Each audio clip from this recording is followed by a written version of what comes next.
نہ انہیں دنیا میں سکون ملتا ہے، نہ انہیں آخرت میں سکون ملتا ہے۔ ایون آخرت میں تو ان کے لیے جہنم کی آگ اللہ تعالیٰ نے تیار کی ہوئی ہے، کیونکہ انہوں نے اللہ کے حکم کے خلاف ورزی کی ہے۔ دیکھیں اس کے علاوہ دیکھ لیں، اب کتنے یہاں پہ جوئے عام ہو گئے، جوا ایک کھیل بن چکا ہے، سب سے شارٹ کٹ ہے پیسہ کمانے کا بھی اور اپنی جائیدادیں لٹانے کا بھی۔ باقی آپ کام دیکھ لیں، کون سا ایسا کام ہمارے گرد، ہم مسلم کنٹری میں رہ رہے ہیں، ہو رہا ہے جو ہمارے اللہ کے حکم کے مطابق ہے؟ الحمدللہ بہت سے لوگ ہیں جو دین کو پروموٹ کریں، دین کے مطابق الحمدللہ زندگی گزاریں، لیکن ہم ایک جنرل بات کر رہے ہیں۔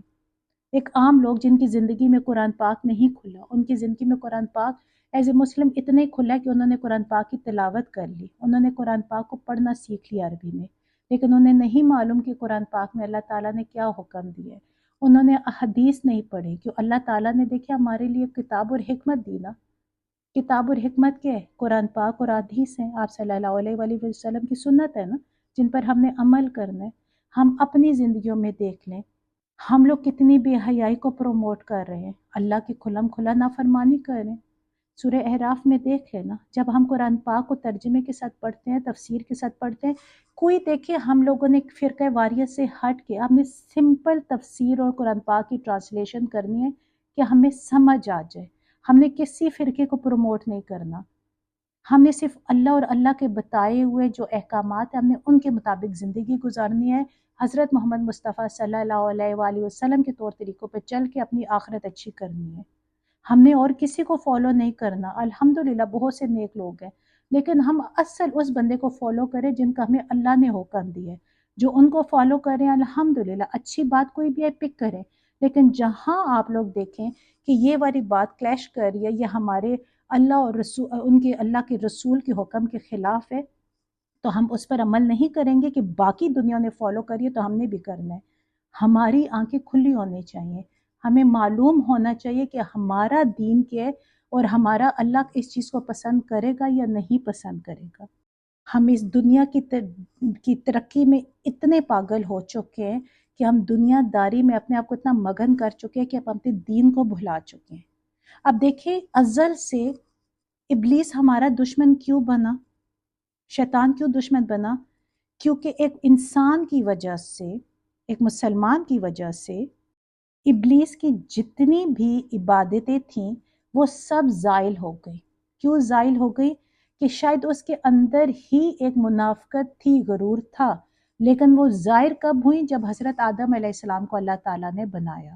وہ تو ازل سے دشمن ہے، اس نے تو انسان کو تباہ و برباد کرنے ہی کرنا ہے۔ دوسرے نمبر پہ دیکھیں بنی اسرائیل، یہودی دیکھ لے، عیسائی دیکھ لے، یہ شروع سے ہی ہمارے دشمن ہے۔ یہ کیوں دشمن ہے؟ کیونکہ انہیں منصب دیا گیا تھا، اس دنیا کی امامت اللہ تعالیٰ نے ان کی سپرد کی تھی، ہزاروں پیغمبر ان کی نسل میں آئے تھے، لیکن ان کی نافرمانی کی وجہ سے، ان کے غرور تکبر کی وجہ سے اللہ تعالیٰ نے ان سے منصب لے کے ہمیں مل گیا۔ الحمدللہ حضرت محمد مصطفیٰ صلی اللہ علیہ وآلہ وسلم کی امت کو مل گیا۔ اب ہم دنیا کی امامت کر رہے ہیں، ہم پہ اللہ تعالیٰ نے فرض کیا کہ ہم نے دین کو سمجھنے اور صحیح معنوں پہ آگے پہنچانا ہے، رد و بدل کیے بغیر۔ تو آپ اندازہ لگائیں، جب ان سے اتنی بڑی امامت چھین لی گئی ہے تو وہ ہمارے دوست بن سکتے؟ ان کی تو شروع سے یہ ان کی کوشش ہے کہ وہ کچھ نہ کچھ ایسے سیاسی کھیل کھیلتے رہتے ہیں کہ اب مسلمانوں کو وہ کمزور کر دیں۔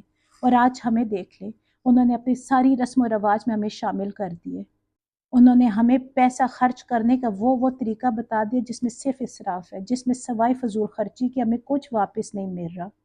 ہمیں وہ دکھاوا کر دیا، ہمیں وہ بے حیائی انہوں نے پروموٹ کر دیا ہمارے اندر، ہمیں میڈیا کے تھرو انہوں نے وہ دکھا دیا کہ انہیں کچھ بھی کرنے کی ضرورت نہیں پڑی، وہ وہاں اپنے جگہوں میں بیٹھے ہوئے ہیں، لیکن ہمارے اندر اختلاف آ گئے۔ آج ہم اپنے ملکوں کے حالات دیکھیں، مسلمان بھائیوں سے مسلمان کو مروایا جا رہا ہے، نہ کوئی غیر مذہبوں کی لڑائی ہے، نہ کوئی مسلمان اور ہندوؤں کے مسلمان، یہودی مسلمان، عیسائی، کسی کی جنگ نہیں ہے، مسلمان مسلمانوں کی جنگ ہے، پاکستانیوں کی پاکستانیوں کے ساتھ جنگ ہے، انقلاب کے نام پہ ایک دوسرے کو قتل کر رہے ہیں۔ آپ کیا سمجھتے ہیں یہ اسے شہادت کنسیڈر کیا جائے گا؟ یہ کوئی شہادت نہیں، شہادت وہ جو اللہ کے نام پہ کی جاتی ہے، جو اللہ کے دین کو پروموٹ کر کے کی جاتی ہے۔ ہم آزاد ہیں الحمدللہ۔ یہ جو مسلمان آج ذلت اٹھا رہے ہیں نا، یقین کریں یہ ہمارے اپنے کرتوت ہے، ہماری بے حیائیاں ہیں، یہ ہماری دین کے راستے سے ہٹ کے چلنا ہے۔ ہم اس ریزن کو سمجھنے کی کوشش نہیں کرتے۔ ہم سمجھتے ہیں کہ ہم سب نیک ہیں، ہم سب آزاد ہیں، ہمارے اندر ہی سب سے زیادہ کوالٹیز ہیں، باقی سارے نکمے ہیں۔ اگر ہم اپنی زندگی کے طور طریقے دین کے مطابق چلانے شروع کر دینا تو اللہ تعالیٰ اتنا مہربان، اللہ خود ہی کرم کر دے گا۔ اللہ اچھے سے اچھا حکمران ہمارے اندر خود ہی بھیج دے گا، جو ہمارے ملک کو بہت اچھے طریقے سے مینج کر لے گا۔ لیکن ہمیں بھی تو اچھا بننے کی ضرورت ہے نا۔ ہم خود برائیوں میں دھنسے ہوئے ہیں اور ہم باتیں دوسروں کی کرتے ہیں۔ اب دیکھیں جو اللہ تعالیٰ نے الحمدللہ ہم پہ بہت سی نعمتیں دی ہیں، ہم تو گن ہی نہیں سکتے۔ ہم آزاد سانس لے رہے ہیں، ہمیں اللہ تعالیٰ رزق عطا فرما رہے ہیں۔ ٹھیک ہے، دنیا کی چھوٹی موٹی پریشانیاں ہوتی ہیں، ہمیں اللہ تعالیٰ نے دیکھے ہاتھ پاؤں اپنی باڈی میں ہم اپنے اندازہ لگائے، اللہ تعالیٰ نے ہمیں سب کچھ دیا ہوا ہے۔ ایک چیز بھی، ہمارا ایک آرگن بھی فیل ہو جاتا ہے تو ہم زندگی نہیں گزار سکتے، ہم زندہ نہیں رہ سکتے۔ اللہ کا کتنا ہم پہ احسان ہے، کتنا اللہ کا ہم پہ کرم ہے۔ ہم گنہگار خطا کار لوگ ہیں، ہم پہ بہت سے ہم دن کو گناہ خطائیں کر جاتے ہیں، جانے انجانے میں ہمیں معلوم ہی نہیں ہوتا۔ اللہ ہم پہ احسان کیے جا رہا ہے، لیکن ہمیں دیکھیں نا، ہم شکرانے کی بجائے ہم ناشکری کرتے ہیں۔ ہم کہتے ہیں دیکھیں ہمارے پاس پوری، اب دیکھیں ہماری باڈی ہمارے پاس سلامت ہے، فزیکلی ہم اپنے آپ کو دیکھیں تو کتنے ایکٹیو ہے، کسی چیز کی کمی نہیں۔ پھر بھی کوئی کہہ رہے ہائے میرے یہ نہیں اچھا، میں ایسا نہیں ہوں، میں یہ ہوں، میں وہ ہوں، اپنی خامیاں نکالنا شروع کر دیتے ہیں۔ یہ کتنی بڑی ناشکری ہے، میرا ناک ایسا، میرا کان ایسا، میری آنکھ ایسی۔ یہ آج کل یہ ایک نیا انہوں نے وہ چیز ڈالی ہوئی ہے۔ کتنا اللہ تعالیٰ معاف کرے، کتنا گناہ ہے کہ میرے رب نے سب کو خوبصورت بنایا۔ اصل حقیقت دل کی خوبصورتی ہے نا، لیکن یہ ناشکرا پن ہے نا۔ اللہ ہمیں نعمتوں پہ نعمتیں دے رہا ہے، ہم ناشکرا پن کر رہے ہیں۔ تھوڑا سا کوئی مسئلہ آتا ہے ہم وویلا مچا دیتے ہیں، ہائے مجھے یہ ہو گیا، ہائے میرا یہ ہو گیا، ہائے یہ پرابلم ہو گئی، یہ ہو گئی، میں کیا کروں، ہم ہی رہ گئے۔ ایسے ایسے کفرانہ ہم لوگ جملے بول دیتے ہیں کہ ہمیں خود نہیں معلوم ہوتا۔ یہ بھی ناشکری ہے نا، یہ بھی کفر کرنا ہے، یعنی اللہ کی دی ہوئی نعمتوں کا ناشکری کرنا بھی کفر کہلاتا ہے۔ آپ اندازہ لگا لیں، یعنی خالی کافر کفر نہیں کرتے، ہم مسلمان بھی جانے انجانے میں بہت سے الفاظ ایسے کر دیتے ہیں جو کفر میں شامل ہوتے ہیں۔ ہمیں بہت احتیاط برتنی چاہیے اپنی زندگی میں۔ ہم صبح اٹھتے ہیں، صبح سے لے کے رات تک ہمیں اپنی زندگی ٹائم جو گزارے ہیں ہمیں موازنہ کرنا چاہیے کہ کہاں کہاں ہم وہ بے وقوفی کریں جس سے ہمارے رب نے ہمیں منع کیے۔ ہر وقت اللہ کا شکر ادا کریں، بیٹھے بیٹھے ہی آپ سر جھکا کے اللہ تعالیٰ کا شکرانہ کر دیں، سجدہ شکرانہ کر دیں۔ اللہ تعالیٰ سے جتنا آپ شکر ادا کریں گے اللہ تعالیٰ اور دے گا۔ جو یہاں کی آزمائش ہے نا، اب یہ سمجھے اللہ تعالیٰ نے اس کے بدلے بہت بڑا اجر دیا ہوا ہے آگے۔ جب آپ آخرت کے اجر کو دیکھیں گے نا تو یہاں کی تکلیف پہ آپ شکر کریں گے کہ الحمدللہ یا اللہ جی کہ اس کے بدلے تو نے آگے بہت اچھے انعامات رکھے ہوئے ہیں۔ اب آیت نمبر 162 میں ہے، وہ سب ہمیشہ رہیں گے اس میں، نہ ہلکا کیا جائے گا ان سے عذاب اور نہ وہ سب مہلت دیے جائیں گے۔ اب دیکھ لیں یہاں اللہ تعالیٰ نے کفر کرنے والے کے لیے سزا بھی بتا دی ہے۔ اللہ تعالیٰ نے کیا کہا ہے کہ وہ سب ہمیشہ رہیں گے اس میں، کوئی عذاب ان سے ہلکا نہیں کیا جائے گا اور نہ ہی انہیں مہلت ملے گی۔ جتنی اللہ تعالیٰ نے انسان کو مہلت دینی ہے نا نیکی کے راستے پہ چلنے کی، اللہ کا شکر ادا کرنے کی اور کفر سے بچنے کی، وہ تب تک ہے جب تک انسان کی زندگی ہے۔ اسی لیے کوشش کرے کہ اپنی زندگی میں ہی اپنی غلطیوں کو سمجھ کر اپنے آپ کی اپنی اصلاح کرے اور عمل کر کے اصلاح کرے، یہ نہیں اپنی توبہ کر لے۔ ہمارے یہاں بہت اچھا دستور ہے نا، تسبیح میں توبہ استغفار پڑھتے رہتے ہیں، فیل نہیں کر رہے ہوتے کہ ہم کیوں پڑھیں، بس یہ لفظ ہمارے منہ پہ اور ہم نے اس کو پڑھنا ہے کہ ہم نے توبہ کرنی ہے۔ توبہ وہ ہوتی ہے دل کے اندر سے نکلے، فیل ہو ہمیں کہ یا اللہ جی ہم واقعی میں گنہگار ہیں، ہم خطا کار ہیں، ہم نے بڑی خطائی کی ہے، یا اللہ تو معاف کرنے والا، ہمیں معاف کر۔ انشاءاللہ ہماری پوری کوشش ہوگی۔ دیکھیں انسان نے خطا کا پتلا ہے، خطا ہو جاتی ہے، لیکن کوشش کریں کہ پھر یہ دعا کریں کہ انشاءاللہ ہم کوشش کریں کہ آئندہ ہم سے یہ غلطی یہ خطا مت ہو، پھر اپنی آپ اصلاح کریں۔ اب دیکھیں ہم کسی کا حق مارتے ہیں نا، خالی توبہ کرنے سے معاف نہیں ہوتی، جب تک اس انسان سے معافی مانگ کے ان کا حق ادا نہ کیا جائے، یا تو وہ معاف کر دے یا پھر آپ اس کو اس کا حق دے دیں۔ بہت سے کام ایسے ہیں جو اللہ کے، دیکھیں ہم بہت سی چیزوں کے، ہم اللہ کے فرائض جو اللہ نے ہم پہ دیا ہم انہیں چھوڑتے ہیں نا، تو ہم اللہ سے معافی مانگ سکتے ہیں، لیکن جب اللہ تعالیٰ نے ہمیں حقوق العباد کو حکم دیا ہے نا، تو یہاں پہ ہم جہاں کہیں بھی غلطی کرتے ہیں، کوئی انسان آپ سے اچھائی اور آپ سے نیکی کر رہا ہے اور آپ اس کی الٹا اس کے احسان ماننے کی بجائے آپ اس کے خلاف ہیں، آپ اس کی برائیاں کر رہے ہیں، تو آپ یقین کریں یہ بھی ایک قسم کا کفر یہ کہ ایک احسان کرو اور اب احسان کے بدلے میں آپ اس کی برائی کر رہے ہیں، تو آپ اسی سے معافی مانگیں گے، آپ اسی کا شکریہ ادا کریں گے، تو تب آپ کو معافی ملے گی۔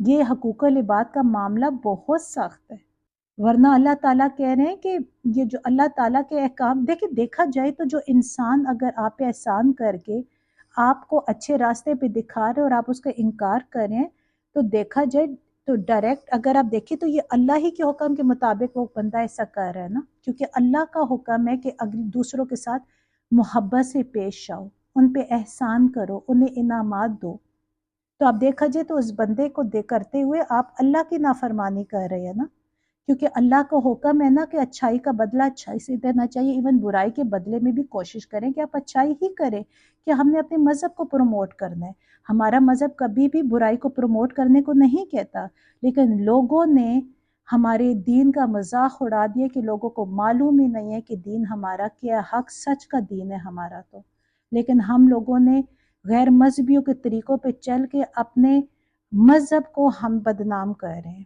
کیونکہ ہم اپنے اوپر نا دین کا رنگ نہیں چڑھاتے، ہم پہلے اپنے جو پرانا ہمارے اوپر رنگ ہے اسی رنگ پہ ہم نیا رنگ چڑھانے کی کوشش کرتے ہیں، تو وہ رنگ اتنا پائیدار ہی نہیں آتا ہمارے اوپر، تو ہم روزانہ ڈگمگا جاتے ہیں، ہمیں اپنے دل کی صفائی کرنی چاہیے، جس وقت ہمارا دل صاف ہو گیا نا، تو یقین کریں انشاءاللہ ہمارے لیے زندگی بہت آسان ہو جائے گی، ایون ہماری آخرت بہت اچھی ہو جائے گی انشاءاللہ تعالی۔ دیکھیے اللہ تعالیٰ بار بار ہمیں بتا رہا ہے کہ ہمیں وہاں مہلت نہیں ملے گی، جب ہمیں یہ معلوم ہے کہ، اور یہ بھی اللہ نے بتا دیا کہ وہاں جا کے ہر بندہ پچھتائے گا، کاش میں ایسا کر لیتا، کاش میں ایسا ہوتا، کاش میں اس کو نہ سنتا، کاش میں اس کو نہ دیکھتا، کاش میں اس کو فالو نہ کرتا، میں اللہ اور اللہ کے رسول صلی اللہ علیہ وآلہ وسلم کی دین کے مطابق زندگی گزارتا۔ جب ہمیں معلوم ہے کہ ہم نے پچھتانا ہے گناہ کر کے، تو ہم کیوں ابھی راہ راست پہ نہیں آ رہے؟ اللہ نے ہمیں دیکھیے ایک لمٹ بھی بتا دی ہے کہ زندگی تک آپ، جب تک آپ زندہ ہو، زندگی گزار رہے ہو، تو آپ معافی مانگ سکتے ہو، اور اللہ بڑا غفور رحیم، اللہ معاف کرے گا اگر بعد میں آپ نے اصلاح کر کے عمل بھی اچھے کرنے شروع کر دیے تو، ورنہ ایسا نہیں، بعض لوگ ہوتے ہیں گناہ کرتے کہتے ہیں اللہ تعالیٰ معاف کرے، پھر وہی کام کر رہے ہوتے ہیں۔ ہم اپنے آپ ہی کو دیکھ لینا، ہم جس وقت شادیوں کے فنکشن آتے ہیں ہم بے حیائیاں کر دیتے ہیں، بے پردگی میں ہم چلے جاتے ہیں، ہر وہ رسم و رواج کرتے ہیں، پھر ہم کہتے ہیں اللہ تعالیٰ معاف کرے، جب نیکسٹ ٹائم آتا ہے تو نیکسٹ ٹائم ہم پھر وہی کام کر رہے ہوتے ہیں۔ یہ ہماری توبہ صرف دکھاوی ہوتی ہے نا، بس ہم نے ایک ٹوٹل پورا کرنا ہے کہ بس ہم نے توبہ کر لی، پھر ہم نے وہ، کیونکہ ہم اپنی اصلاح نہیں کر رہے، جس وقت ہم اپنی اصلاح کریں گے نا، تو پھر ہماری توبہ بھی ایسی ہوگی جو ہم دل سے کرتے ہیں، جو میرا رب چاہتا ہے وہ توبہ ہماری ہوگی۔ اب آیت نمبر 163 میں ہے، اور تمہارا معبود ایک معبود ہے، نہیں کوئی معبود مگر وہ نہایت مہربان اور بہت رحم والا ہے۔ اب دیکھیں یہاں اللہ تعالیٰ پھر اپنی وحدانیت کا بتا رہے ہیں کہ اللہ کے سوا اور کوئی معبود نہیں ہے، وہی ہے جو نہایت مہربان، نہایت رحم والا ہے، یعنی اللہ ہمیں بتا رہے کہ آنکھیں کھولو، میں ہی تمہارا رب ہوں، مجھ ہی سے مانگو، میرے ہی بتائے ہوئے آپ لوگ طریقوں پہ عمل کرو گے تو آپ کی زندگی اور آپ کی آخرت اچھی ہو جائے گی۔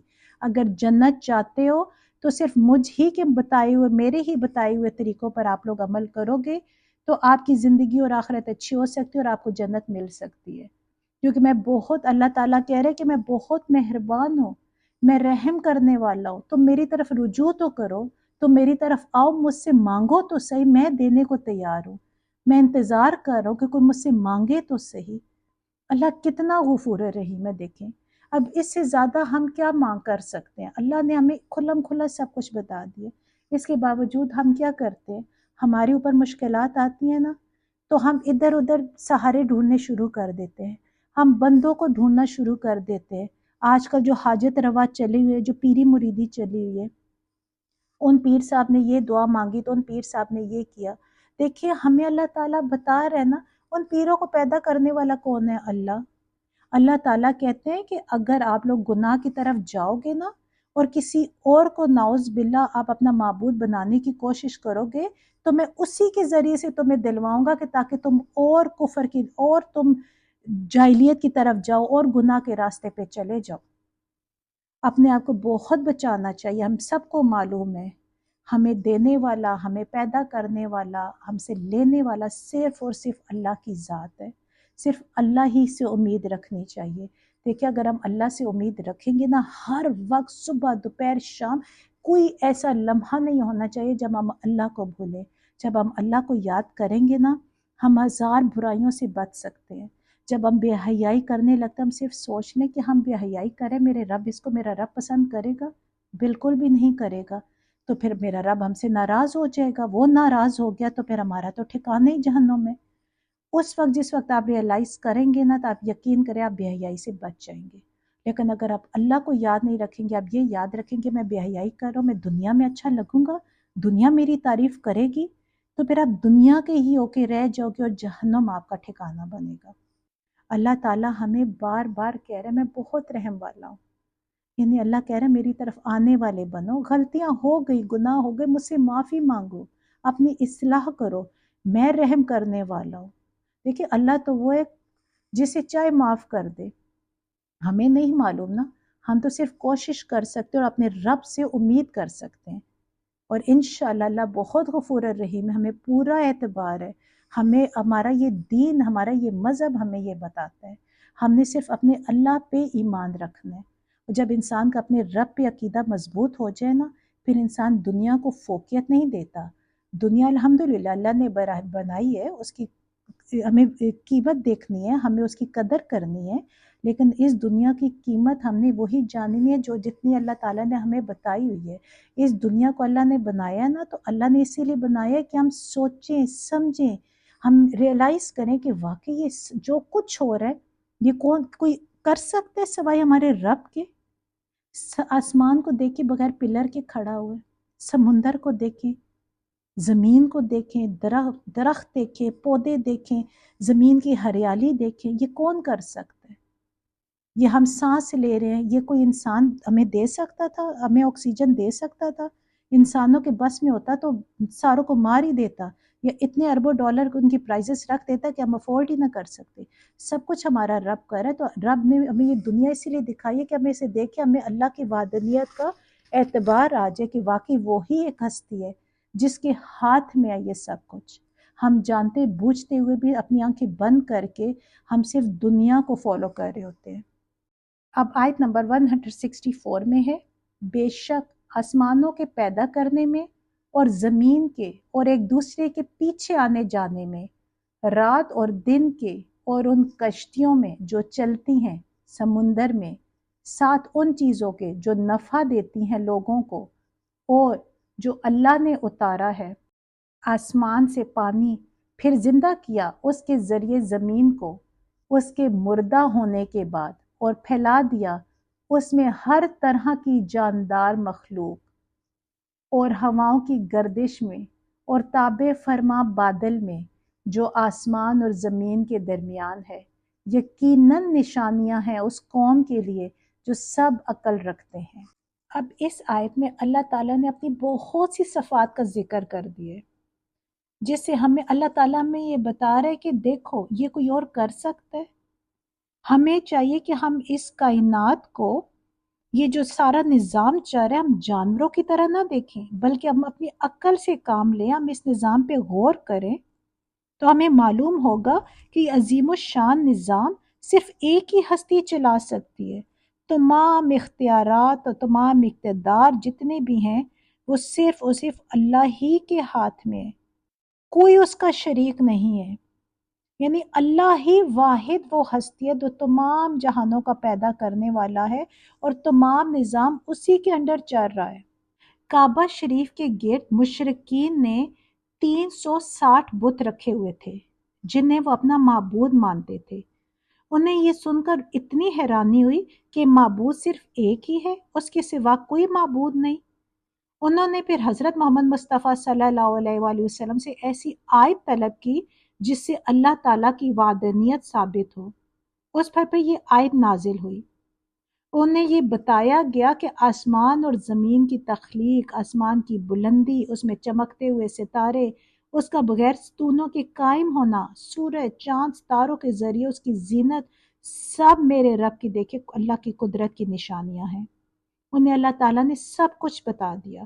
یوں ہی زمین اور اس کی وسعت، اس میں موجود پہاڑ، معدنیات، جواہرات، اس میں رواں سمندر، دریا، چشمے، ایون اس سے اگنے والے درخت، سبزہ، پھل، پھول، نباتات، شب و روز کا آنا جانا، دن رات کا چھوٹا بڑا ہونا، سمندر میں بھاری بوجھ کے باوجود کشتیوں کا تیرنا، لوگوں کو اس میں سوار ہونا، سمندری عجائبات، ہواؤں کا چلنا، سمندر کے ذریعے مشرق اور مغرب میں تجارت کرنا، سمندر سے بخارات کا اٹھنا، بارش کی صورت میں برسنا، بارش سے خشک اور مردہ زمین کا سرسبز و شاداب ہو جانا، اس پانی اور اس کے ثمرات سے زندگی میں باغ و بہار آنا، زندگی میں کروڑوں قسم کے حیوانات کا ہونا، ہواؤں کی گردش، ان کے خواص و عجائبات، یہ تمام چیزیں اللہ کے علم اور حکمت اور اس کی قدرت اور اس کی وحدانیت کی عظیم ترین دلیلیں ہیں۔ یہ سارا تو ایک قسم کا اجمالی بیان ہے۔ ان چیزوں میں ہر ایک پر جداگانہ اگر انسان ایک الگ الگ غور و فکر کرے تو اللہ کی قدرت کے ایسے حیرت انگیز کرشمے نظر آتے ہیں کہ یقین کریں انسان کی عقل دنگ رہ جاتی ہے۔ کائنات میں انتہائی کثرت سے پائی جانے والی ہوا پر ہی آپ غور کر لیں، اس میں نہ جانے کتنی گیسیں، کتنی ضروریات انسان کی، کتنی بنیادی چیزیں ہیں ان میں۔ صرف یہی دیکھ لیں کہ اگر ہوا نہ ہو تو تمام انسان 10 منٹ کے اندر اندر مر جائیں۔ زمین کے اوپر اور ہوا میں پائے جانے والے جانوروں کی زندگی ختم ہو جائے۔ یہ تو اللہ تعالیٰ کی ایک قسم کی صرف ایک تاثیر ہے، جبکہ قدرت الہی کی خربوں سے زائد قسموں میں ایک ایک چیز میں کروڑوں عجائبات ہیں۔ کسی زمانے میں آنکھ کو صرف دیکھنے کا ایک آلہ سمجھا جاتا تھا، اور علمی ترقی کے ساتھ ساتھ آنکھ کے ایسے ایسے ظاہری، باطنی، جسمانی اور روحانی عجائبات سامنے آ رہے ہیں کہ اب صرف آنکھ سے متعلقہ علوم کی اقسام نہ جانے کتنی ہیں۔ لاکھوں لوگ اس علم کے ماہر ہونے کے باوجود اس کا دعویٰ نہیں کر سکتے کہ ہم نے آنکھ سے متعلق ہر چیز کا علم حاصل کر لیا ہے۔ اس لیے کہتے ہیں سائنسی علوم بھی ضرور، آپ لوگ سائنسی علوم میں بھی عبور حاصل کرو، کیونکہ جتنا سائنسی علم زیادہ ہوگا اتنی ہی اللہ کی عظمت اور اس کی قدرت کی پہچان زیادہ ہوگی۔ اگر دین اسلام کی خدمت اور اللہ کی معرفت کی نیت سے سائنسی علوم سیکھتا ہے نا کوئی انسان، تو یہ بھی ایک عظیم عبادت ہے۔ اللہ تعالیٰ نے جو کائنات میں غور و فکر کا حکم دیا ہے، اس حکم کی تعمیل جو ہے یہ بھی قرار پا جائے گی، کیونکہ جب غور کریں گے تو ہمیں معلوم ہوگا نا۔ دیکھیے ہر چیز کا خالق اللہ ہے۔ ہم جتنی بھی کریشن کر لینا، جس چیز سے ہم کوئی چیز کریٹ کر رہے ہوتے ہیں اس کا کریٹر صرف ہمارا رب ہوتا ہے۔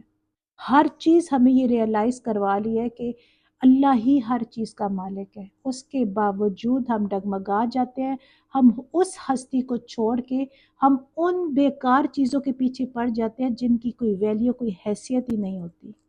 اب آیت نمبر 165 میں ہے، اور لوگوں میں سے جو بناتے ہیں اللہ کے علاوہ شریک، پھر وہ سب محبت کرتے ہیں ان سے اللہ سے محبت کی طرح، اور وہ لوگ جو سب ایمان لائے زیادہ سخت ہیں محبت میں اللہ کی، اور کاش دیکھ لے وہ لوگ جن سب نے ظلم کیا جب وہ سب دیکھیں گے عذاب کو۔ بے شک قوت تو اللہ کے پاس ہے تمام، اور بے شک اللہ سخت عذاب دینے والا ہے۔ اب دیکھیے اللہ تعالیٰ اپنا رحم کرنے والا بھی بتا رہا ہے کہ میں بہت رحم کرنے والا ہوں، میں مہربان ہوں۔ پھر اللہ تعالیٰ نے اپنی نشانیاں بھی بتائی کہ نشانیوں کو دیکھ کے سمجھو کہ میرے علاوہ کچھ یہ کر کے دکھا سکتا ہے، کچھ پیدا کر سکتا ہے، کچھ کریٹ کر سکتا ہے۔ اب یہاں پہ اللہ تعالیٰ پھر ان لوگوں کے بارے میں بتا رہا ہے کہ کچھ لوگ ایسے بھی ہیں جو اللہ کو چھوڑ کر کچھ اور چیزوں کو اس کا ہمسر اور مد مقابل بنا دیتے ہیں، یعنی وہ ان سے ایسی محبت کرنے لگتے ہیں جیسے اللہ سے کرنی چاہیے۔ یہ ہم سب کے لیے ہے۔ یہ دیکھیں یہ کیا ہے، یعنی ہر باشعور انسان جو ہوتا ہے وہ کسی شے کو اپنا آئیڈیل بنا دیتا ہے، پھر وہ اسے بھرپور محبت کرتا ہے، اسی کے لیے جیتا ہے، اسی کے لیے مرتا ہے، قربانیاں دیتا ہے، اسی کے لیے ایثار کرتا ہے۔ چنانچہ کوئی قوم کے لیے دیکھیں، کوئی وطن کے لیے، اور کوئی خود اپنی ذات کے لیے قربانیاں دیتا ہے۔ لیکن اللہ تعالیٰ کہہ رہے جو سچا مومن ہوتا ہے نا، وہ یہ سب کے سب کام صرف اللہ کے لیے کرتا ہے۔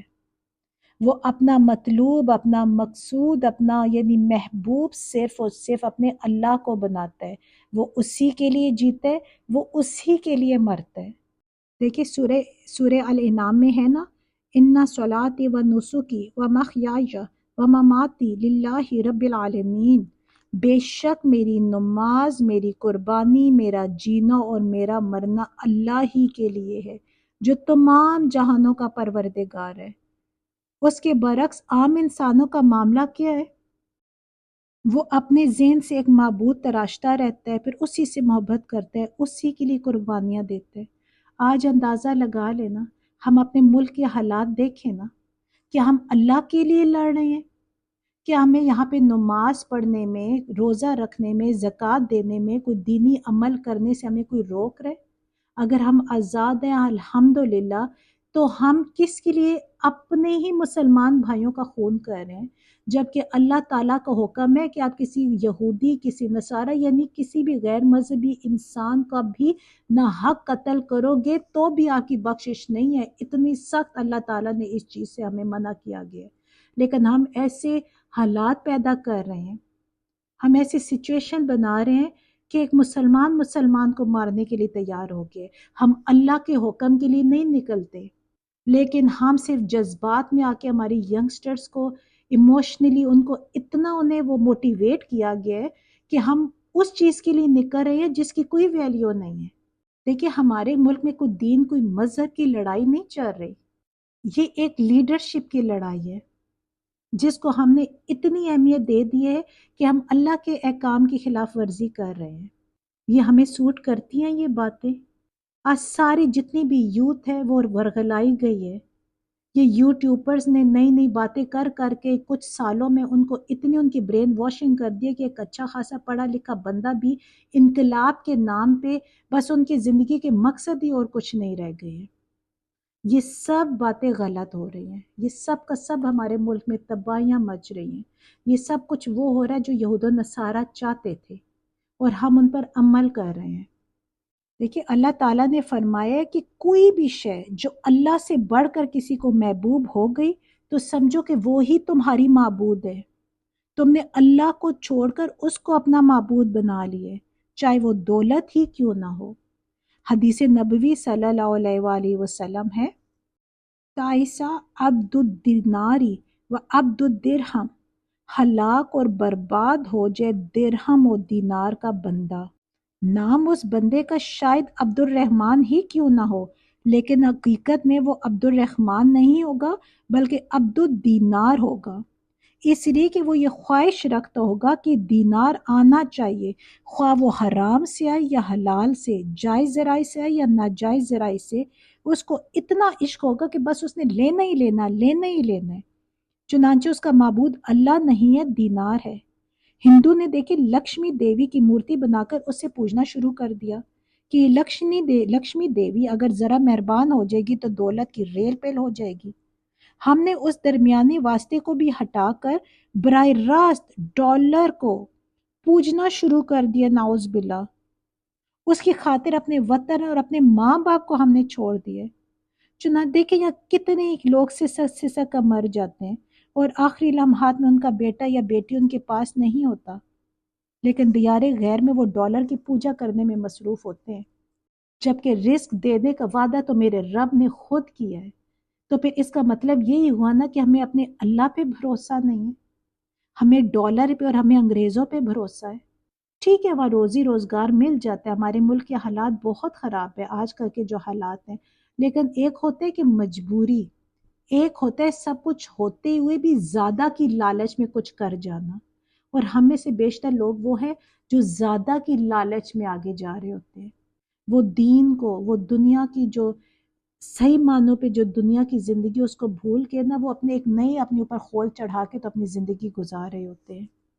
اس سب کا خلاصہ یہ ہے کہ کوئی بھی چیز جب آپ کو اللہ کی عبادت اور اللہ کے احکام چھوڑنے پہ مجبور کر دینا، آپ سمجھے وہی آپ کا معبود ہے۔ چاہے آپ اپنی نفس کی پیروی کر رہے ہوں، یہ بھی آپ سمجھے کہ آپ کا نفس آپ کا معبود بن گیا، نعوذ باللہ۔ آپ بے حیائی سے بچنا چاہتے ہیں، آپ برے کاموں سے بچنا چاہ رہے ہیں، لیکن اب دنیا میں جا کے مگن ہو کے آپ کا نفس کہہ رہے ہے کہ نہیں تم نے یہ کرنا ہے، سب یہ کام کر رہے ہیں، آپ نے اللہ کے حکم کو پیچھے چھوڑ کے اپنے نفس کی مان لی، آپ سمجھے یہ بھی آپ کا معبود ہے۔ یعنی ہر وہ چیز، ہر وہ عمل جو آپ کو اللہ کی یاد دلاتا ہے وہ آپ کو نیک بننے میں مدد دے گا، لیکن ہر وہ عمل، وہ سوچ جو آپ کو اللہ کا احکام بھلا کے ان کی نافرمانی کرنے پہ مجبور کر دے اور آپ ہر وہ کام کریں جو میرے اللہ کے حکم کے خلاف ہے، تو آپ سمجھے کہ آپ شرک کر رہے ہیں، آپ اللہ کے حکم کے خلاف ورزی کر رہے ہیں۔ اور اللہ یہاں پہ بتا رہا ہے، اللہ کہہ رہا ہے کہ پھر جب وہ عذاب دیکھیں گے نا اور انہیں معلوم ہو جائے گی کہ ساری قوت صرف اللہ کی ذات کی تھی اور اللہ سزا دینے میں بہت سخت ہے۔ اگر اللہ پیچھے بتا رہا ہے نا کہ اللہ مہربان اور رحم کرنے والا ہے، تو اللہ یہ بھی بتا رہا ہے جو جانتے بوجھتے بھی مجھے میرے احکامات کو وہ چھوڑ کے وہ کہیں اور چلے گا تو پھر میں بہت سخت ہوں عذاب دینے میں، پھر جب میں سزا دوں گا تو وہ اتنی سخت ہوگی پھر اس کے بعد معافی کی گنجائش بھی نہیں رہے گی۔ اب کتنی بدقسمتی ہے، اللہ تعالیٰ میں کھلم کھلا نشانیاں بتا رہا ہے کہ ہم نے کیسی زندگی گزارنی ہے۔ اب بھی اگر ہماری آنکھ نہ کھلے تو کیا فائدہ؟ اب ہماری آنکھ کھلے تو فائدہ ہوگا نا، مرنے کے بعد تو سب کچھ ہمیں نظر آ جائے گا، لیکن پھر کیا فائدہ ہوگا؟ پھر صرف پچھتاوا رہ جائے گا۔ پھر ایون ہم لوگ اپنے ماں باپ بہن بھائیوں کو جس نے ہمیں ورگلایا، ہمیں غلط راستہ دکھایا یا جس کو دیکھ کے ہم نے فالو کیا، ہم اس سے دھتکار رہے ہوں گے، ہم پچھتا رہے ہوں گے کہ کیوں ہم نے اس کو دیکھا، کیوں ہم نے اس کو فالو کیا، ہم نے اس ہستی کی بات کیوں نہیں مانی جس نے وعدہ کیا تھا کہ تم میرے راستے پہ چلو تو جنت تیرا ٹھکانہ ہوگا، اور میری خلاف ورزی کی تو جہنم ہی تمہارا ٹھکانہ ہوگا۔ جب اس ہستی نے ہمیں بتا دیا تھا تو ہم نے کیوں اس کی خلاف ورزی کی؟ لیکن اس ٹائم ہمارے لیے فائدہ نہیں ہوگا۔ اللہ سے دعا ہے کہ اللہ تعالیٰ ہماری آنکھیں کھولے اور ہمیں سمجھنے کی اتنی قوت دے کہ ہمیں پتہ چل سکے کہ ہمارے ارد گرد کیا ہو رہا ہے۔ خالی نمازیں تسبیحات پڑھنا کافی نہیں ہوتا، زندگی جو گزری اس کے ایک ایک چیز کو ہمیں سوچ سمجھ کے دیکھنے کہ ہم کہاں ڈگمگا سکتے ہیں، کہاں کا ہمیں غلط راستے کی طرف ہمیں دھکیلا جا رہا ہے، جہاں جا کے ہم وہ کام کر رہے ہیں جو میرے اللہ کے حکم کے مطابق نہیں ہے۔ اللہ سے دعا ہے کہ یہ جو چھوٹی سی کوشش ہے، یہ جو میں قرآن پاک کی تفسیر کر رہی ہوں بہت آسان لفظوں میں، تاکہ آپ سب لوگ سمجھ سکیں، اپنی ڈیلی بیسس کی لائف سے میں ریلیٹ کر کے آپ لوگوں کو بتا رہی ہوں تاکہ ہم لوگ سمجھ سکیں کہ ہمیں کیسی زندگی گزارنی چاہیے اور ہم کیسی گزار رہے ہیں۔ اللہ تعالیٰ اس کوشش کو قبول کرے، میرے لیے، آپ سب کے لیے، اور اسپیشل ہمارے والدین کے لیے اسے صدقہ جاریہ بنائے۔ اللہ تعالیٰ سے دعا ہے کہ اگر میرے بولنے میں، سمجھنے میں کوئی بھی غلطی ہو گئی ہو، کوئی جذبات میں کوئی لفظ یا کوئی جملہ ایسا نکل